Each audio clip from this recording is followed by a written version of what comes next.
नमस्कार, मैं हूं पवन त्यागी।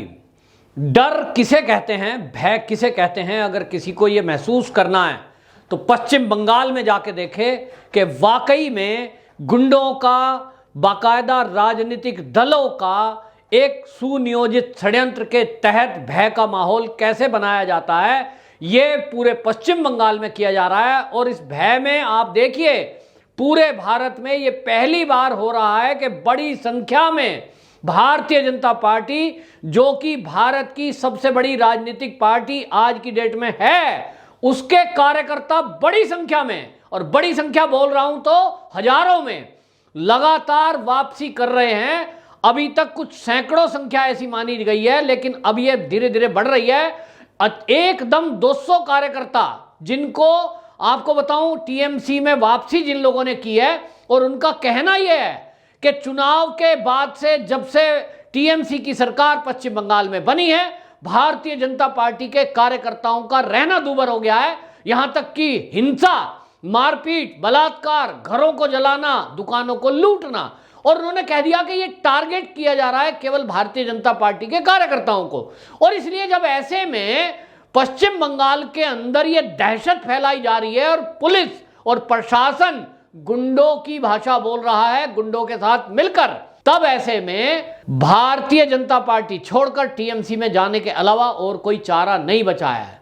अब इस दहशत में अगर टीएमसी के कार्यकर्ता खुद मिलकर इस काम को कराएं और पूरा देश, मीडिया और ये लिबरल और ये टुकड़े टुकड़े गैंग, ये जितने लोग हैं आप देखिए, ये खुश हो रहे हैं कि अच्छा हो रहा है, लेकिन ये देश के लिए इतना खतरनाक है कि इसी तरह कश्मीर में जब कभी आतंकवादी घटनाएं बढ़ रही थी तो लोग उसे छुटपुट घटना बताकर ये कह दिया करते थे, बोला ये तो छुटपुट है, और किसके साथ हो रहा है, ये भटके हुए लोग हैं। इसी तरह ये टीएमसी के गुंडे जो आज पश्चिम बंगाल में कर रहे हैं, आज की डेट में उसको टीएमसी वर्सेस बीजेपी जो देख रहे हैं ऐसा करके लोग, ये भूल में है। इसके पीछे असली खेल चल रहा है बांग्लादेश के घुसपैठियों का, और बांग्लादेशी घुसपैठियों को ममता बनर्जी संरक्षण दे रही है। पूरी सोची समझी रणनीति के तहत यह काम किया जा रहा है कि किसी को भी भारतीय जनता पार्टी की विचारधारा से ना जुड़ने दिया जाए। तो हाल ही में आपको बताऊं, 200 कार्यकर्ता हुबली के आरामबाग एरिया में, और बाकायदा टीएमसी के जो सांसद हैं उनका नाम है अनुरूप पोद्दार, उन्होंने 200 लोगों को बाकायदा गंगाजल छिड़ककर टीएमसी में वापसी कराई, और बाकायदा उन्होंने उनका मुंडन कराया। और उन्होंने मुंडन इसलिए कराया गया ताकि अलग से पहचाना जाए कि अब ये जो है माफ़ी मांग ली गई है, ये टीएमसी में आ गए हैं, अब ये भाजपा के लोग नहीं रहे हैं। तो उन्होंने कहा कि आप सॉरी बोलो, और सार्वजनिक रूप से लोगों से माफ़ी मंगवाई। और ये सब कर रहे हैं टीएमसी के सांसद, टीएमसी के विधायक, टीएमसी के कार्यकर्ता, और उस पर सारे देश में चुप्पी छाई हुई है। कोई ये नहीं बोल रहा कि जो पश्चिम बंगाल में हो रहा है, ये जो दहशत का माहौल बनाया जा रहा है, चुनाव के बाद कोई सरकार बन के आ गई, हर राज्य में होता है, किसी एक की सरकार बनती है, कई दलों की नहीं बनती है, लेकिन ये पहली बार देश में हो रहा है कि पश्चिम बंगाल के अंदर बीजेपी के कार्यकर्ताओं को टारगेट किया जा रहा है। और इतना ही नहीं, आप देखिए कि हौसले कितने गुंडों के बढ़े हुए हैं कि वो वहां के राज्यपाल जगदीप धनखड़ को गाली दे देते हैं। कोई टीएमसी का जो विधायक है वो कुत्ता तक बोल देता है राज्यपाल को, तो कुछ भी बोल रहा है। अभी कह रहे हैं राज्यपाल को वापसी करो। ममता बनर्जी ने कई बार पीएम को चिट्ठी लिखी है, लेकिन अब नया कारनामा कर रहे हैं कि जो पश्चिम बंगाल की विधानसभा है, उसके जो अध्यक्ष हैं विधानसभा के, विमन बनर्जी, वो सदन के कामकाज में राज्यपाल की अत्यधिक दखल अंदाजी का आरोप लगाकर पत्र लिख रहे हैं ओम बिरला को। और उन्होंने ये बात, ओम बिरला जी ने सभी विधानसभा, जितने हमारे भारत के राज्य हैं, उन विधानसभा अध्यक्षों के साथ वर्चुअल मीटिंग चल रही थी, और उस वर्चुअल मीटिंग में बाकायदा ऑन रिकॉर्ड है ये कि उन्होंने ये मुद्दा उठा दिया, और उन्होंने ओम बिरला जी को ये कंप्लेंट की कि हमारे यहाँ जो राज्यपाल हैं जगदीप धनखड़, वो हमारे को कार्रवाई करने नहीं दे रहे हैं। मतलब आप बताइए कि जगदीप धनखड़ जी कौन सी कार्रवाई ऐसी रोक रहे हैं जो विधानसभा में आप करना चाहते हो। तो वो कहते हैं साहब हमारे कई सारे बिल ऐसे हैं जिन पे वो साइन नहीं कर रहे हैं। तो बिल, अगर आप कोई ऐसा काम करोगे ऐसा कोई कारनामा करोगे जो संविधान के अनुरूप नहीं है, जैसे कि अभी पुलिस भर्ती का खुलासा हुआ कि SC ST के और OBC के पदों पर आपने मुस्लिम युवकों की पुलिस में भर्ती कर दी, तो इसको अगर आप चाहेंगे कि विधानसभा से पास करो और ये फाइल जो है राज्यपाल भी साइन कर दें, ऐसा कैसे हो जाएगा? आप कोई ऐसा प्रोजेक्ट लेके आओगे जिस प्रोजेक्ट में कहीं ऐसा लग रहा होगा राज्यपाल जी को कि ये केंद्र की योजना जो है उसके अनुरूप नहीं है, या राज्य में इसमें कोई घोटाला घपला है, उनको कोई अगर शंका है तो वो जबरदस्ती साइन थोड़ा ही कर देंगे। तो आप कंप्लेंट कर रहे हैं उनकी। दूसरी तरफ आप देखिए कि ये TMC की सरकार है जो अल्पन बंदोपाध्याय, जो कि ममता बनर्जी के पूर्व मुख्य सचिव थे, आज की डेट में वो मुख्य सलाहकार बना लिए गए हैं, उनका लेकर ममता बनर्जी बाकायदा केंद्र पर हमला बोल रही है और वो कह रही है कि ये बहुत अच्छे, ईमानदार, बढ़िया कर्मठ, ये बहुत बढ़िया अफसर हैं और इनको इस तरह से केंद्र सरकार परेशान कर रही है, इनके खिलाफ कोई कार्रवाई अगर करेंगे तो हम इनके साथ खड़े हैं। यानी एक तरह से राज्य की ममता बनर्जी मुख्यमंत्री है, लेकिन वो केंद्र से भिड़ना चाह रही है।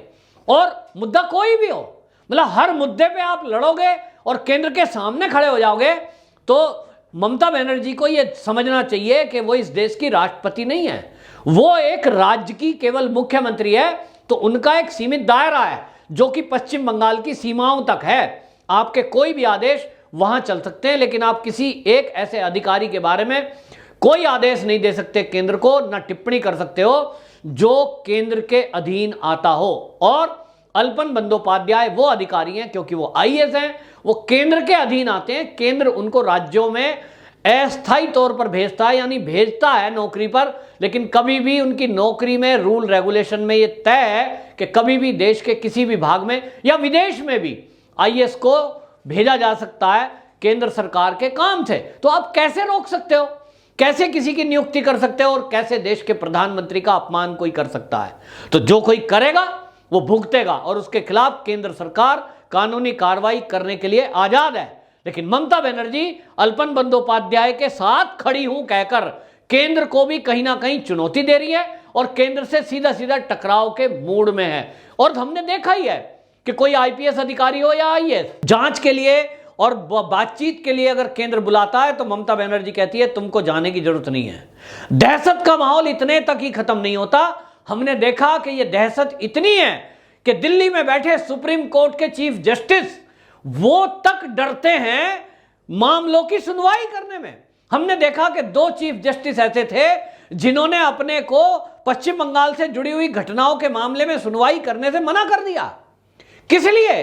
क्योंकि उनके रिश्तेदार पश्चिम बंगाल में कहीं ना कहीं रहते हैं और वो ये देख रहे हैं कि ममता बनर्जी की जो सरकार वहां बनी हुई है उसकी गुंडागर्दी इस तरह हावी है कि कोई भी पश्चिम बंगाल के अंदर TMC के विरुद्ध कोई भी काम नहीं कर सकता। और अब तो जब सुप्रीम कोर्ट के 2 जजों ने अपने आप को अलग किया है, रेप के मामले से अलग किया और अभी हाल ही में CBI के मामले से अलग किया। CBI के मामला जो चल रहा था वो आपको बताएं, अनिरुद्ध बोस और इंदिरा बनर्जी, ये 2 चीफ जस्टिस हैं जिन्होंने पश्चिम बंगाल के मामलों से जुड़े हुए ये कहते हुए अपने को अलग कर दिया कि हम इस मामले की सुनवाई नहीं कर सकते।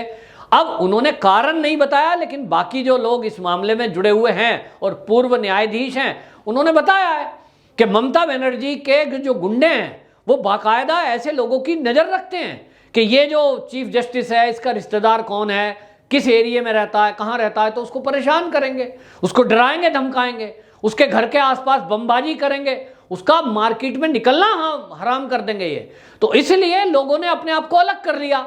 अब इससे आप देखिए केंद्र सरकार जो मूक दर्शक इस समय बनी हुई है कि सुप्रीम कोर्ट के जज अलग कर रहे हैं, वो ये नहीं समझ रहे हैं कि क्यों केंद्र सरकार से सीधा सीधा राज्य की मुख्यमंत्री भिड़ रही है, आखिरकार क्यों? और जो कार्यकर्ता अपना सिर मुड़ा रहे हैं या गंगा जल छिड़क कर अभी तक सैकड़ों कार्यकर्ता TMC में वापसी जा चुके हैं, बीजेपी को छोड़ रहे हैं, यहां तक कि बड़े बड़े नेता छोड़ रहे हैं। और आपको बताएं अब ये लड़ाई अंदर की, एक तरफ तो TMC वर्सेस बीजेपी चल रही है, लेकिन अब ये असंतोष इस तरह का पनप रहा है कि इस मामले में अभी आप देखिए कि भारतीय जनता पार्टी के जो विधायक हैं उनके अंदर और जो भारतीय जनता पार्टी के वो कार्यकर्ता हैं जो पहले से काम कर रहे हैं ममता बनर्जी की इस गुंडागर्दी के खिलाफ भी, वो तनकर खड़े हैं, उनमें भी आपस में ये एक तरह का मैं कहूं गुटबाजी हो गई है। क्योंकि उनको लगता है कि वहां आप देखिए कि पहले से ही वहां दिलीप घोष हैं जो भारतीय जनता पार्टी के प्रदेश के अध्यक्ष हैं और लंबे समय से काम कर रहे हैं। टीएमसी की गुंडागर्दी होते हुए भी उन्होंने बाकायदा कड़ा मुकाबला किया है, चुनाव में भी और चुनाव के पहले भी, बाकायदा उनका पिछले टर्म में भी बहुत अच्छा काम रहा है। लेकिन उनको लग रहा है कि जो पार्टी है वो तो जो है शुभेंदु अधिकारी को आगे बढ़ा रही है, विपक्ष का नेता बना दिया है, तो मेरी कोई सुन नहीं रहा है। और जो कार्यकर्ता हैं वो दिलीप घोष से बात करते हैं कि हमारी रक्षा के लिए कुछ करिए, हमारे लिए कुछ करिए। और इसलिए आपको बताएं गुट बन गए हैं। इस भय के कारण बीजेपी की भी हालत वहां ठीक नहीं है। और जब तक केंद्र सरकार इस पर कोई तुरंत एक्शन नहीं लेगी तब तक आपको बता रहा हूं कि ये असंतोष और ये भगदड़ जो बीजेपी में और टीएमसी में जाने की होड़ मची हुई है, ये साधारण नहीं है कि लोग बीजेपी को छोड़कर टीएमसी में जा रहे हैं, मन से भी नहीं जा रहे हैं, ये केवल मजबूरी में जा रहे हैं। और मजबूरी एक ही है, टीएमसी की गुंडागर्दी, टीएमसी की जो गुंडे हैं, टीएमसी के जो कार्यकर्ता हैं, उनकी दहशत और ममता बनर्जी का उन दहशतगर्दों को साथ। तो ममता बनर्जी जो साथ दे रही है और ममता बनर्जी की जो पुलिस है वो भी उन गुंडों का साथ दे रही है, जिसकी वजह से कुछ कार्यकर्ता जान बचाने के लिए वापसी या यूं कहें टीएमसी में जा रहे हैं नाम बदलकर।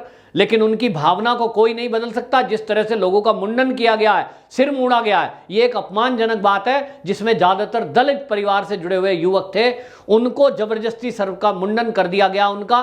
तो आज की डेट में वो मौन है, क्योंकि बीजेपी टीएमसी के खिलाफ बोलना माने मौत को दावत देना, ऐसा माना जा रहा है।